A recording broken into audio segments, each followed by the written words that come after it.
Hello, யார் பேசுறது? Hello, இது வசந்தி மேடம் தானே?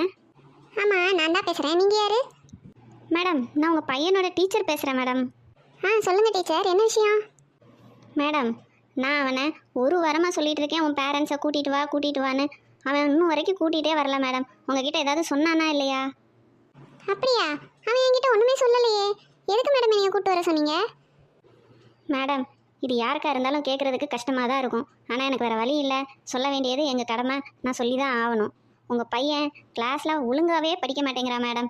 கிளாஸை கவனிக்கவே மாட்டேங்கிறான். பாடம் நடத்திக்கிட்டு இருந்தால் அவன் பாட்டுக்கு வேறு ஏதோ பண்ணிக்கிட்டு இருக்கிறான். அப்புறம் எப்படி படிப்பு ஏறும்? கொடுக்குற ஹோம்ஒர்க்கையும் ஒழுங்காகவே செஞ்சுட்டு வர மாட்டேங்கிறான். கொஞ்சம் என்னன்னு பாருங்கள் மேடம். நானும் எழுதி விடுறேன் டைரியில், நீங்களும் அதை பார்க்க மாட்டேங்கிறீங்க. அவனும் உங்ககிட்ட எதுவுமே சொல்ல மாட்டேங்கிறான். கொஞ்சம் என்னன்னு பாருங்கள் மேடம். இப்படி பேசினா எப்படி டீச்சர்? துட்டு கொடுத்து நாங்கள் ஸ்கூலுக்கு அனுப்புறது படிக்க வைக்கிறதுக்கு தான். அப்புறம் அதை நீங்கள் தான் செய்யணும். நானா ஸ்கூலுக்கு வந்து ஒழுங்காக கிளாஸை கவனின்னு சொல்லிட்டு இருக்க முடியும்? நீங்கள் தான் அதை சொல்லணும். அப்புறமா அதை உட்காந்துக்கிட்டு என்கிட்ட கம்ப்ளைண்ட் பண்ணிக்கிட்டு இருக்கிறீங்க. இதில் வேற ஹோம்ஒர்க் வேற கொடுக்குறீங்க. இங்கே எனக்கே 1008 ஹோம்ஒர்க் இருக்குது. நான் அதை பார்ப்பேனா இல்லை அவனோட ஹோம்ஒர்க்கை பார்ப்பேனா? முதல்ல நீங்கள் தான் அதெல்லாம் செஞ்சு மாற்றணும். என்ன மேடம் இப்படி பொறுப்பு இல்லாமல் பேசுகிறீங்க? உங்கள் பையன் நல்லதுக்கு தானே சொல்கிறோம். என்னது, நான் பொறுப்பு இல்லாமல் பேசுகிறேனா? நீங்கள் தான் பொறுப்பு இல்லாமல் பேசுகிறீங்க. டீச்சராக பொறுப்பாக ஒழுங்காக என் பையனை படிக்க வைக்க வேண்டியது தானே உங்கள் வேலை. அதை செய்யாமல் அதை என்கிட்ட உட்காந்து கம்ப்ளைண்ட் பண்ணிக்கிட்டு இருக்கிறீங்க. சரி மேடம், நான் என்னவோ சொல்கிறேன், அது உங்களுக்கு புரியவே மாட்டேங்குது. உங்கள் பையனை நான் எப்படி படிக்க வைக்கணுமோ நான் படிக்க வச்சுக்கிறேன்.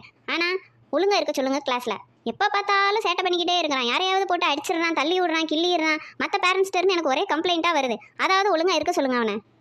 பார்த்தீங்களா டீச்சர், மறுபடியும் நீங்கள் தான் பொறுப்பு இல்லாமல் பேசிக்கிட்டு இருக்கிறீங்க. வீட்டில் என்ன அவன் இதே சேட்டையெல்லாம் பண்ணுறான். பக்கத்து வீட்டில் இருந்து ஏற்ற வீட்டில் இருந்துன்னு ஒரே கம்ப்ளைண்ட்டாக தான் வரும். அதெல்லாம் நானே டீல் பண்ணிக்கிறது இல்லையா? உங்கள்கிட்ட வந்து நான் கம்ப்ளைண்ட் பண்ணிட்டு இருக்கிறேன்.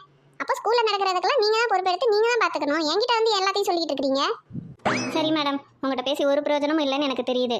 ஆனால் நீங்கள் வீட்டில் உங்கள் பையன் சேட்டை பண்ணால் என்ன செய்வீங்க? அடித்து கண்டிச்சு தானே வைக்கிறீங்க. அப்போ ஸ்கூல்லையும் நாங்கள் அதே தான் பண்ணுவோம். அப்புறமா நாளைக்கு வந்துக்கிட்டு ஏன் என் பிள்ளையை அடிச்சுன்னு வந்து என்கிட்ட வந்து கம்ப்ளைண்ட் பண்ணக்கூடாது.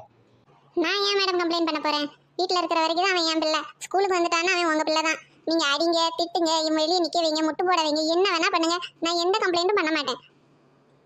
மேடம், நான் சொல்கிறத சொல்லிட்டேன். அதுக்கு மேலே உங்கள் இஷ்டம். நான் வைக்கேன் மேடம். எங்க அவன் ஸ்கூல்ல இருந்து கம்ப்ளைண்ட்? ஒரு மனுஷி எவ்வளவுதான் பேசி சமாளிக்கிறது? இன்னொரு முறை ஸ்கூல்ல இருந்து இப்படி ஏதாவது கம்ப்ளைண்ட் வந்துச்சு, தலையை திருக்கி போடுவேன். திருக்கி